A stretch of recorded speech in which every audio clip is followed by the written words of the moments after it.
दोस्तों, अक्सर बरसात के मौसम में अधिक पानी पा जाने की वजह से गुलाब का देसी पौधा हो या हाइब्रिड, दोनों ही प्रकार के पौधों की पत्तियां पीली पड़ने लगती हैं, पौधों पर फंगस लगने लगती है, साथ ही साथ पौधों की जड़ें गलने लगती हैं, जिसकी वजह से पौधे फ्लावरिंग नहीं कर पाते हैं। तो आज के वीडियो में मैं आप लोगों के साथ में शेयर करूँगी कि आप ऐसे कौन से अपने गुलाब के पौधे पर अभी 5 कामों को कर दें, साथ ही साथ कौन सी ऐसी फर्टिलाइजर्स दे दें जिससे आपके पौधों पर फंगस ना लगे, साथ ही साथ आपका पौधा स्वस्थ हो जाए और फ्लावरिंग करने के लिए तैयार हो जाए। तो बिना देर करे हुए चलिए वीडियो को स्टार्ट करते हैं। नमस्कार दोस्तों, आप सभी का अपने चैनल पर एक बार फिर से स्वागत है। तो चलिए दोस्तों वीडियो की शुरुआत करती हूँ।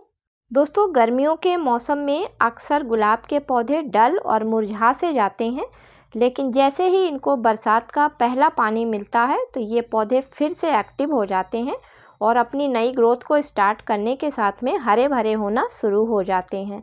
लेकिन जब कई दिनों तक इनको लगातार पानी मिलता रहता है तो इन पौधों की पत्तियां पीली पड़ने लगती हैं, पौधों पर फंगस लगने लगती है, इसी के साथ में जड़ में सड़ने की समस्या आने लगती है, क्योंकि गुलाब के पौधे को अत्यधिक पानी पसंद नहीं है। तो चलिए देखते हैं कि बरसात में गुलाब के पौधे को बचाने के लिए पहला कौन सा काम स्टार्ट करना है। जो पहला काम आपको करना है कि गमले की मिट्टी में किसी भी तरीके का अगर खरपतवार निकला हुआ है तो आप अपने गुलाब के पौधे से उसको हटा दीजिए।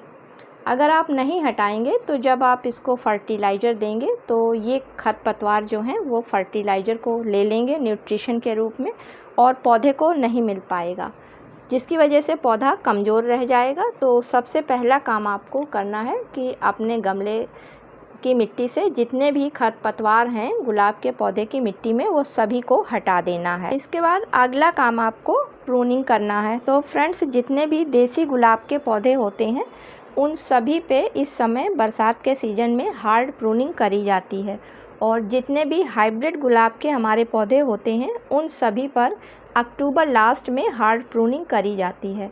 तो इस समय आप देसी गुलाब पर हार्ड प्रूनिंग कर दें और जो आपके हाइब्रिड गुलाब के पौधे हैं उन पर आप लाइट प्रूनिंग कर दें। जब आप अपने पौधे की अच्छी तरीके से प्रूनिंग कर दें तो उसके बाद में फिर पौधे पर जो भी आपके ख़राब पत्तियां हैं या पुरानी पत्तियां हैं या किसी पत्तियों पर किसी भी तरीके का इंसेक्ट लगा हुआ है तो उन सभी पत्तियों को पौधे पर से हटा दें, जिससे कि जब वहाँ से नई ब्रांचें निकलें तो अभी तक जो ये पुरानी पत्तियां न्यूट्रिशन को ले रही थी वो सारी नई ब्रांचों और नई पत्तियों को मिलने लगे, जिसकी वजह से पौधा अच्छी तरीके से ग्रोथ करने लगे। इसके बाद फ्रेंड्स, प्रूनिंग करने के बाद में हमने जहाँ जहाँ से प्रूनिंग करी है उन ब्रांचों पर हमें अच्छी तरीके से फंगीसाइड का घोल लगाना है, क्योंकि फ्रेंड्स अगर हम फंगीसाइड का घोल नहीं लगाएंगे और बरसात का पानी इन पर पड़ जाएगा तो तुरंत पौधे पर फंगस आ जाएगी।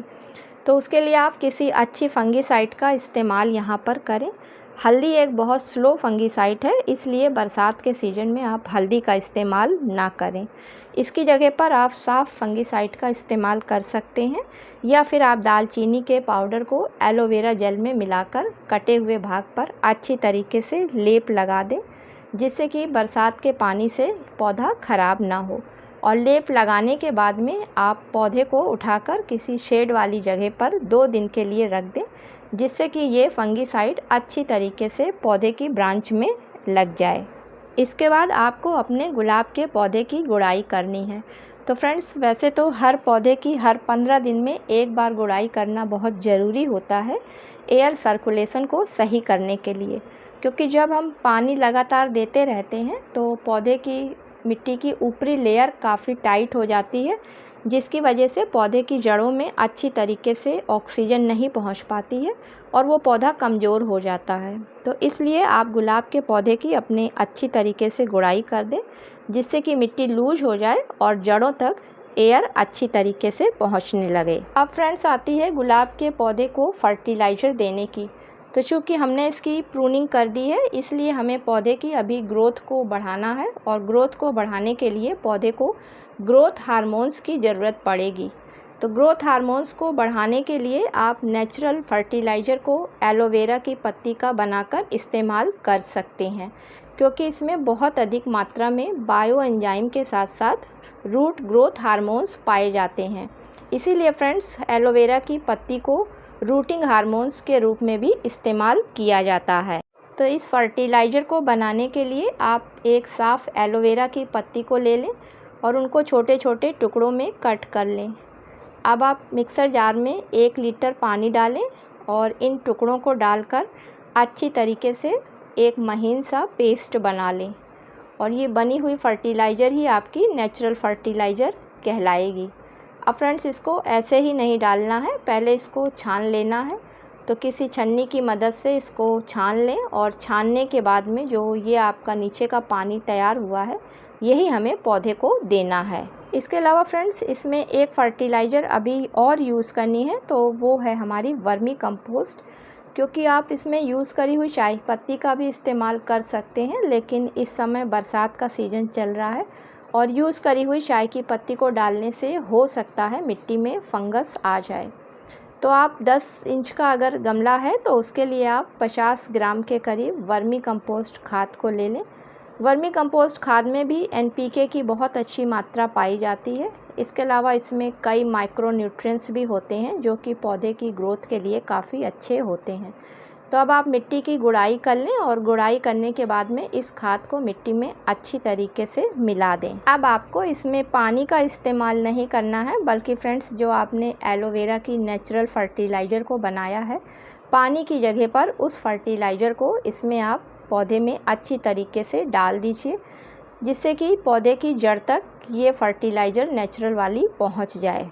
तो फ्रेंड्स इस समय बरसात के सीज़न में एलोवेरा की फर्टिलाइज़र पौधे को देने से वो ग्रोथ हार्मोन्स का तो काम करेगी, साथ में किसी भी तरीके की इसमें फंगस और बैक्टीरिया भी नहीं लगने पाएंगे, क्योंकि एलोवेरा की पत्ती में एंटीबैक्टीरियल और एंटी फंगल जैसे भी प्रॉपर्टीज पाई जाती है। तो दोस्तों अगर अभी तक आपने इन कामों को नहीं किया है तो तुरंत अपने गुलाब के पौधों पर इन कामों को कर डालें और इन फर्टिलाइज़र का इस्तेमाल करें, जिससे कि आपके गुलाब के पौधों पर एक नई ग्रोथ स्टार्ट हो और फ्लावरिंग होनी शुरू हो जाए।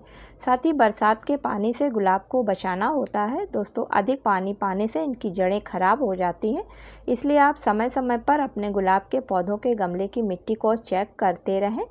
पानी बिल्कुल भी रुकना नहीं चाहिए और जैसे ही धूप निकले तो गुलाब के पौधे की मिट्टी की गुड़ाई ज़रूर कर दें, जिससे कि मिट्टी लूज हो जाए और पौधों को अच्छी तरीके से जड़ तक ऑक्सीजन मिलने लगे।